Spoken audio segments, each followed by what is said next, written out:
Hello, bonjour. On va parler de Meghan Markle et du prince Harry. On va parler de l'interview qu'ils vont donner à Oprah Winfrey et qui sera diffusée le 7 mars prochain. C'est une interview qui est censée durer 90 minutes et qui sera sous la forme d'un documentaire et aussi d'une interview, premièrement de Meghan Markle, puis ensuite du prince Harry. Donc, je parle de cette interview parce que ça fait la une des journaux dans les médias, parce que les journalistes n'arrêtent pas de critiquer et sont obsédés par cette interview. On dit que la reine est un peu inquiète parce qu'elle a peur que Meghan et Harry révèlent des secrets de la famille royale. C'est ce qui est dit. Et en même temps, on nous dit que Meghan et le prince Harry ne sont pas si intéressants que ça et qu'ils sont ce qu'on appelle en anglais irrelevant, qu'ils ne comptent plus pour la famille royale. Pourtant, je vous assure, dans tous les journaux, les médias anglais et dans le monde, il est question de Meghan et de leur prochaine interview. Cette prochaine interview qui intrigue les journalistes qui n'ont pas vu des bribes de celle-là parce qu'il n'y a pas des sources qui sont là pour leur dire ce qu'il y a à l'intérieur du programme, ce qui sera discuté durant l'interview, durant le programme,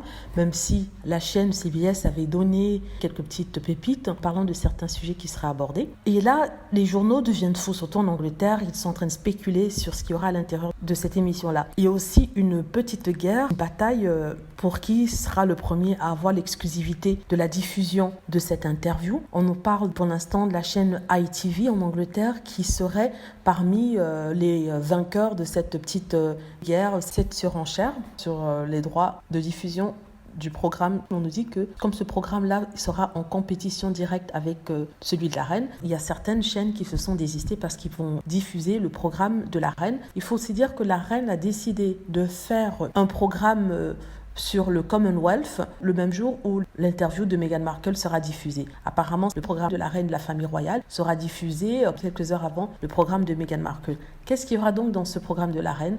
En fait, c'est une sorte de représentation royale en l'honneur du Commonwealth. D'habitude, il y a toute une série d'événements qui sont faits autour du Commonwealth, en particulier une journée où la reine commémore le Commonwealth. Toute une série de festivités autour de ça n'aura pas lieu à cause du Covid, à cause du Corona.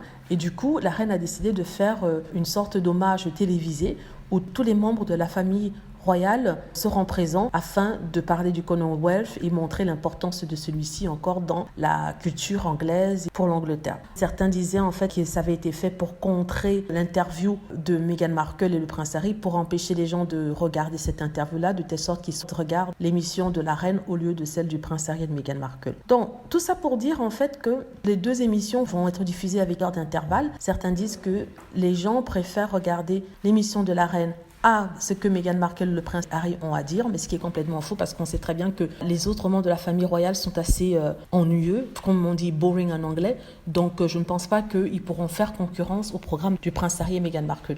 Comme je le disais, il y a une petite surenchère sur les droits de diffusion. Apparemment, la BBC ne serait pas dans le peloton de ceux qui veulent diffuser. BBC ne souhaite pas montrer le programme de Meghan Markle. Mais ce n'est pas grave, le programme de Meghan Markle, parce que sur une chaîne américaine, sera diffusé partout et sera des millions de téléspectateurs. Et comme d'habitude, les tabloïds et autres médias anglais seront là pour regarder et toujours apporter leur petite analyse négative contre le couple. De toute façon, tant que nous sommes là pour regarder et que nous donnons de l'audience à Meghan Markle, je ne crois pas qu'il puisse y avoir de problème. Voilà, j'espère que vous avez aimé la vidéo. N'hésitez pas à cliquer sur like si c'est le cas, à vous abonner pour plus de vidéos et à cliquer sur la petite cloche afin d'être averti lorsque je poste une nouvelle vidéo. Merci.